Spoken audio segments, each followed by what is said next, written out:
Hey guys, and welcome back to Misha's Corner. Today's like a 2-for-1. I'm going to show you how to make these amazing caramelized onions. I don't think I have a recipe for that on here, and as well as how to make a patty melt.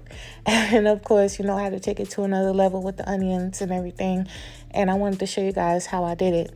Now, again, you guys know it's been given hell in Texas, and so I've been doing a lot of stovetop recipes. The oven has not been on.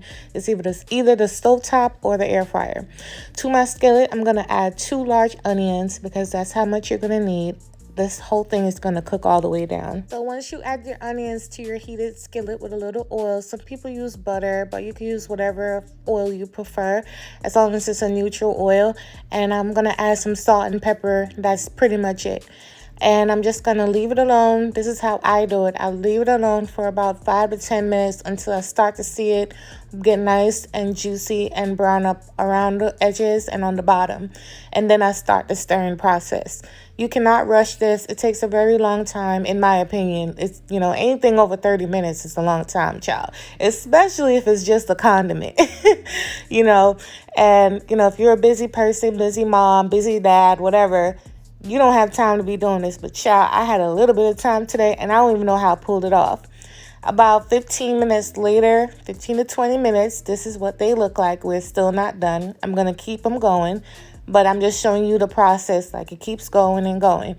My heat is on medium heat. You don't want it too low, and you definitely do not want it high. And you just want to gently stir it, gently, okay? Now to the people in the back, because I'm making a sandwich, this is how I'm seasoning the onions. I'm using hot sauce, a little red wine vinegar, and a dash of honey. Now, if I wasn't putting this on this sandwich, it would have just been salt, pepper, Worcestershire, W sauce, and we keep it moving. But I want a certain flavor profile on this sandwich, which is why I use the hot sauce, the honey, and the vinegar. And this is what it looks like once it's done. It's so yummy. It's sweet. It's tender. It's delicious. You could put it on anything, and you're good to go. So to a heated skillet, you're going to add your ground beef balls. I'm using 90% lean, 10% fat, and you can either get the butcher to make the balls or you can buy them this way, which I did. I don't have a lot of time to spare these days, so I cut corners where I can. You want to put a parchment paper over top with a heavy bottom plate or bowl and just smush it down until you can get it as flat as you can. Obviously, this is way better in a cast iron skillet, but I don't have one right now, and so I did it how I could.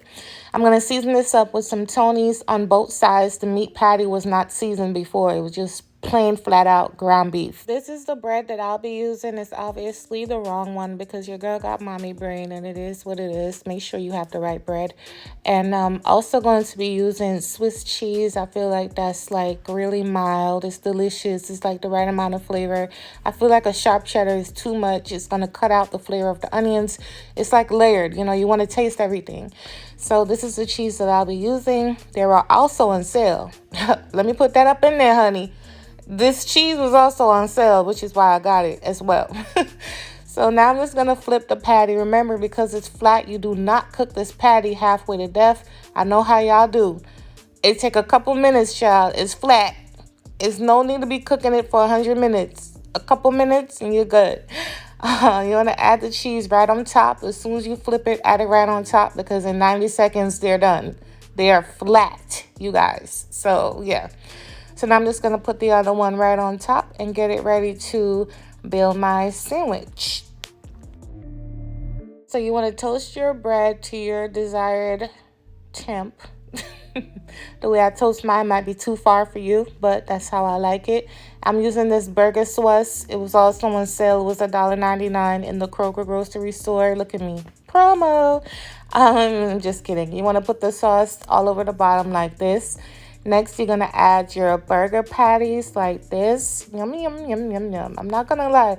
I make a lot of sandwiches on this channel. This is definitely top 3. It's up in there somewhere in top 3. I don't know who the other 2 is, but it's up in there. These onions were amazing.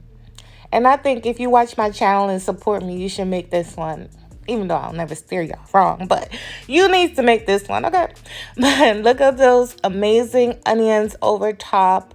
Of course, I refrigerated the rest of them because I'm probably going to put that over some chicken with some cheese and put it in the air fryer. And honey, the list goes on.